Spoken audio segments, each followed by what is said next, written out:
안녕하세요. 오늘은 말이죠.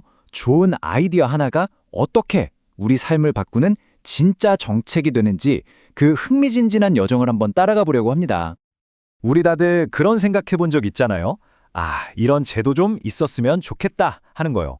근데 그 반짝이는 생각이 어떻게 수많은 논의를 거쳐서 우리 모두에게 영향을 미치는 법이나 제도가 되는 걸까요?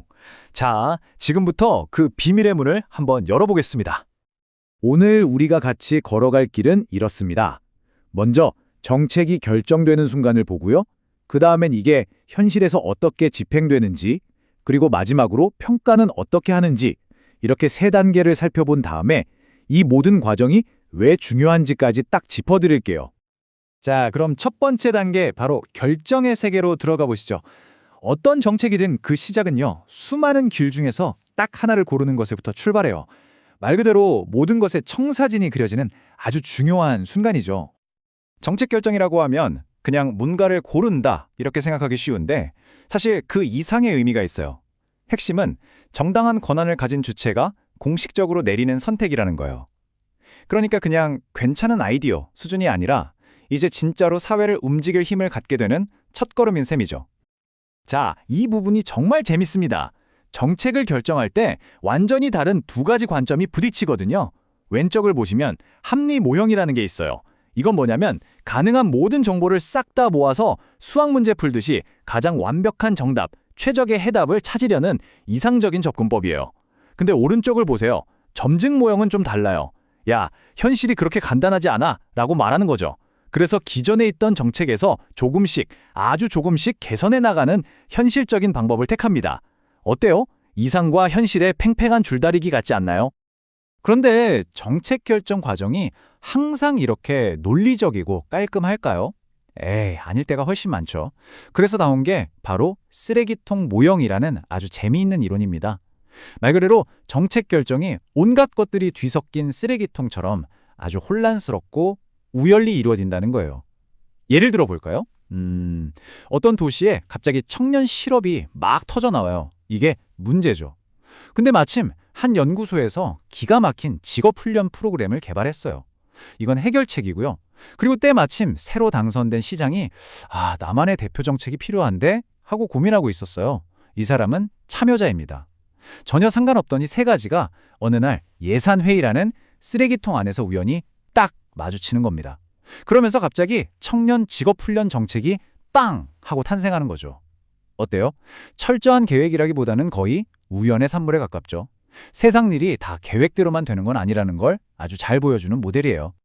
자, 이제 두 번째 단계로 넘어갑니다. 아주 멋진 계획이 결정됐어요. 이제부터는 이 계획이 서류 더미 속에서 걸어 나와서 우리들의 실제 삶 속으로 들어오는 과정, 바로 집행입니다. 자, 계획이 정해졌으니까 이제 끝난 거 아니냐고요? 아이고, 천만의 말씀입니다. 진짜 게임은 지금부터 시작이에요. 정책의 성공이냐 실패냐는요, 사실상 이 집행 단계에서 거의 다 결정된다고 봐도 됩니다. 집행이라는 건 정책의 목표를 실제 행동이나 서비스로 바꾸는 모든 과정을 말해요. 그냥 위에서 시키는 대로 하는 게 아니고요. 추상적인 목표를 현실 세계의 서비스로 번역하는 아주 역동적인 과정인 거죠. 그리고 바로 여기서 우리가 예상치도 못했던 온갖 변수들이 튀어나오기 시작합니다. 집행하는 방식에도 크게 두 가지 스타일이 있어요. 하향식은 말 그대로 위에서 결정한 내용을 아래로 착착착 전달해서 따르게 하는 일종의 군대 같은 방식이죠. 반면에 상향식은 정책을 직접 실행하는 현장의 목소리에서 시작해요. 현실은 이렇습니다 하면서 거기에 맞게 정책을 고쳐나가는 거죠. 그럼 둘 중에 뭐가 더 좋을까요? 정답은 없어요. 이 두 가지가 잘 조화를 이루는 게 가장 중요하겠죠. 현실의 벽은 진짜 생각보다 높습니다. 예를 들어서 혼자 사시는 어르신들께 무료로 밥을 드리자 이런 정책을 시작한다고 해봐요. 근데 중앙에서 내려온 지침에 그냥 저소득층이라고만 애매하게 쓰여 있으면 현장에서는 대체 누가 대상이요? 하고 혼란이 오겠죠. 이게 바로 불명확한 소통입니다. 또 예산이 부족해서 도시 전체 어르신의 70%밖에 못 챙겨드릴 수도 있고요. 이건 제한된 자원 문제죠.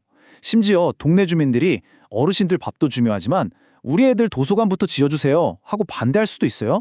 이게 지옥의 저항이고요. 이 모든 게 정책 집행을 힘들게 만드는 진짜 현실적인 문제들입니다. 여기서 진짜 핵심이 나옵니다. 결국 이 모든 어려움을 뚫고 정책을 성공시키는 건 누굴까요? 바로 현장에서 사람들을 직접 만나는 사회복지사 같은 실무자들의 판단력, 즉 재량입니다.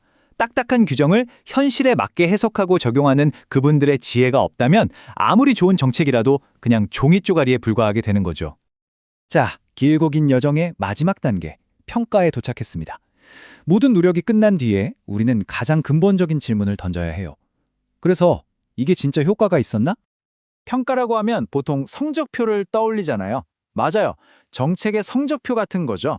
하지만 단순히 점수 매기고 잘했다 못했다 하려는 게 아니에요.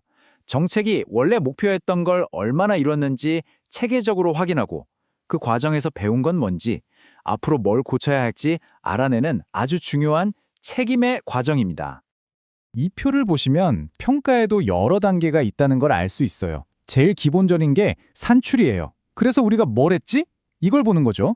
워크숍에 500명 참석시켰다. 이게 산출입니다. 하지만 진짜 평가는 여기서 멈추면 안 돼요. 한 단계 더 나아가서 그 활동 때문에 어떤 즉각적인 결과가 나왔는지 보는 성과를 따져봐야 합니다. 그중에 200명이 실제로 취업에 성공했다. 이게 바로 성과죠. 그리고 궁극적으로는 이게 장기적으로 우리 사회에 어떤 영향을 미쳤는지까지 봐야 해요. 2년 뒤에 보니까 지역 실업률이 2%나 떨어졌더라? 와, 이 정도면 정말 대단한 영향이라고 할 수 있겠죠? 결국 평가의 궁극적인 목표는 이겁니다. 우리가 낸 세금이 제대로 쓰였는지 국민에게 책임지고 보고하는 것, 그리고 냉정하고 정확한 평가를 통해서 값비싼 실수를 다시는 반복하지 않도록 하는 것, 이것 때문에 평가가 정말 중요한 겁니다. 자, 지금까지 결정, 집행, 평가라는 세 단계를 모두 살펴봤습니다.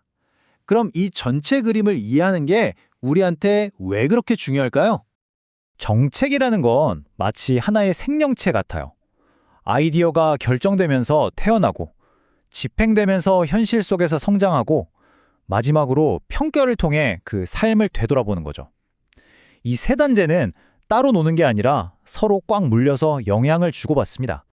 이 전체 여정을 이해하면 우리에게 아주 큰 힘이 생겨요. 분명 좋은 아이디어였는데 왜 현장에선 엉망이지?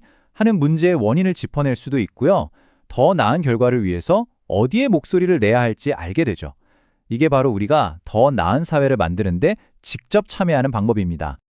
이 세 단계의 여정은 지금 이 순간에도 우리 사회를 바꾸고 있습니다. 정책은 결코 나와 상관없는 남의 얘기가 아니에요. 자, 다음에 어떤 새로운 정책 소식을 딱 들었을 때 여러분은 어떤 단계를 가장 유심히 지켜보시겠어요? 결정? 집행? 아니면 평가? 그 질문을 마음속에 품는 것만으로도 우리는 이미 더 나은 변화를 만드는 여정에 함께하고 있는 겁니다.